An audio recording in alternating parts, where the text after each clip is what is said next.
Hello. Um, I wasn't gonna go into a part two, but I hear, I hear the call.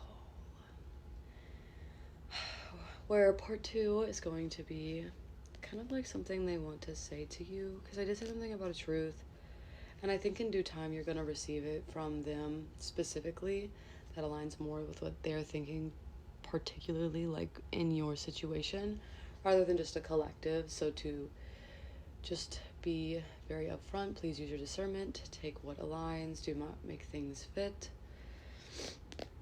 I'm just gonna see if there's anything they'd like to say.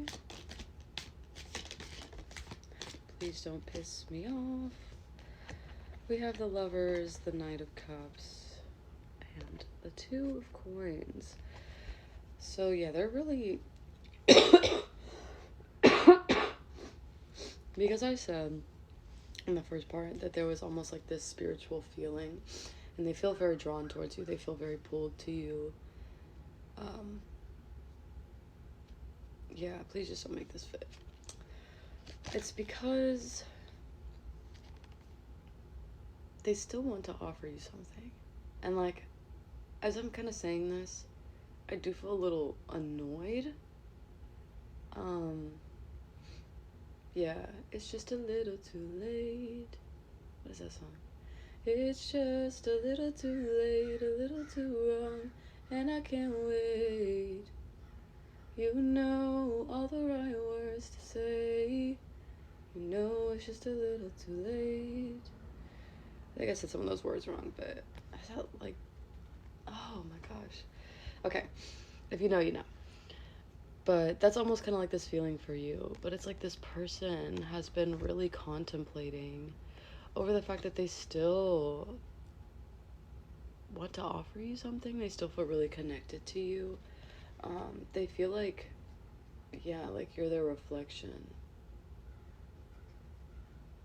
Yeah, I'm hearing a few Bruno Mars songs right now. What is that?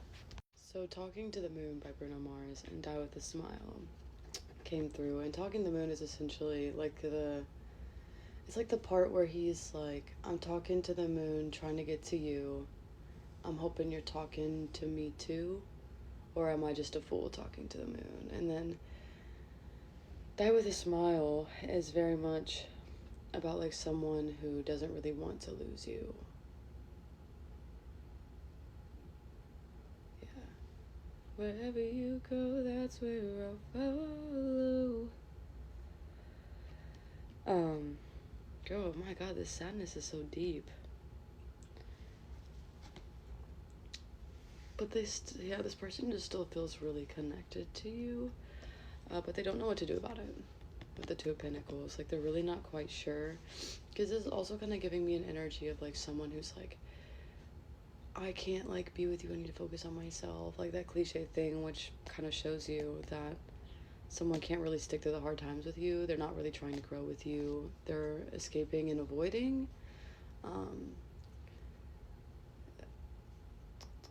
and so they could have kind of felt like, especially because I was kind of like picking up on projection in the beginning, like they could have felt like, oh, I need to get away and focus on myself so that like I can be reconnected with myself again, trying to make you kind of to be the problem when you don't really have to be in separation to really heal. Like you don't, and I know like sometimes you do, but like the way this person was like approaching this specific thing, which was like, oh, I need to get better, I need to like focus on myself, they were just kind of projecting that onto you because their inability to focus on their self because of their insecurities and fears that keep them distracted in a relationship has everything to do with them. But instead of kind of facing that, they were like trying to push it onto you.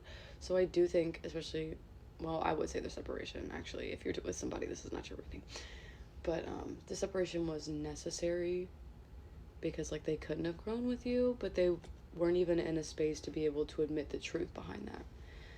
Because it's like, oh, yeah, it's just like that cliche thing, but yeah, they don't understand their depth enough to really explain why they couldn't be around. Because they can't handle themselves and they can't handle the fears that you bring, which again has not much to do with you. We have the Six of Spears on the back of the deck. They just want success here. They want victory.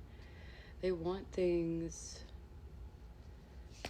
It's a lot, but yeah, I don't know. Like, when I'm trying to tap into this other collective, like y'all, the people I'm reading for, I just keep getting like, Three of Swords, Ace of Coins, Ace of Swords.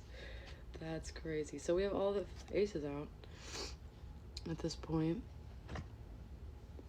Yeah, this heartbreak for you brought you back into alignment. Because you saw the truth for what it was. Like, I feel like everything I'm telling you, you kind of already knew. Like, you knew you meant something up to this person, but you knew that didn't matter. Because this person can't handle real depth. And this person wants to deflect and defend who they are. 7:07 on my clock. Because they've built an identity around these wounds, which is what a victim mentality is. And you are the kind of person who would have the perfect story to continue having a victim mentality, but you don't have a victim mentality.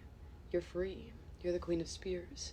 You set yourself free because you know that you can. You know that you are the only person that can save you and bring back that fire to life. And I think you also just challenged this side of their thinking that was like hopeless and helpless and nothing can change and we're all doomed and these wounds are just too deep and too deeply inflicted for there to be true healing. It's always going to leave that scar. And you wear all your scars proudly, because every single one of your scars is a reminder of a lesson that's brought you to who you are today, and you love who you are today.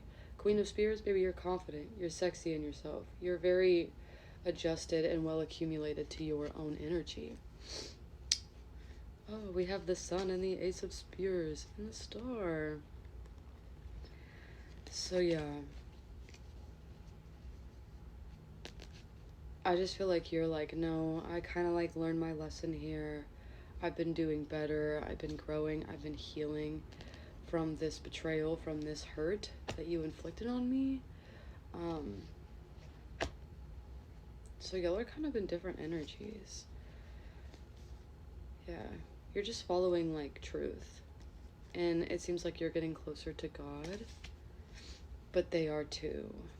And that's one of the biggest things, because like they had a really bad connection with themselves. They weren't connected to themselves, and through connecting with you, they did have to kind of like embrace or half-heartedly open a connection with themselves.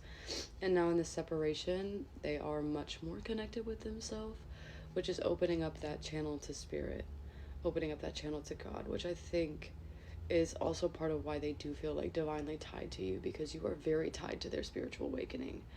You are very tied to the reason they believe in God, the reason they believe in the universe and source, because you carried that faith so much and they watched you shine and evolve. So I just want to see what Spirit has to say kind of about this. The Fool, Strength, and the Star?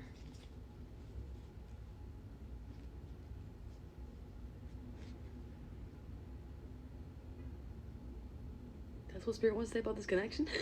God damn.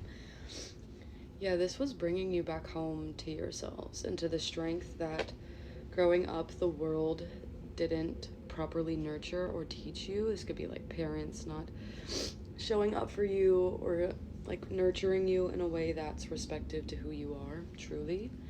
But yeah, you two came together to remind you the strength of the safety within self. Yeah, where your power truly lies, because you met this person when you were on this journey of awakening to your true self and your true power, and they watched this happen within you. And they know you. This is a deep connection. So they know that they can do this too, because they see themselves as a reflection of you, and not in some like, I'm around you to steal your energy to get your sauce. It's like they recognize that you found your strength, even though your story is so crappy, that they truly can do the same for themselves. You both healed each other and brought each other back to home, back to self, back to source.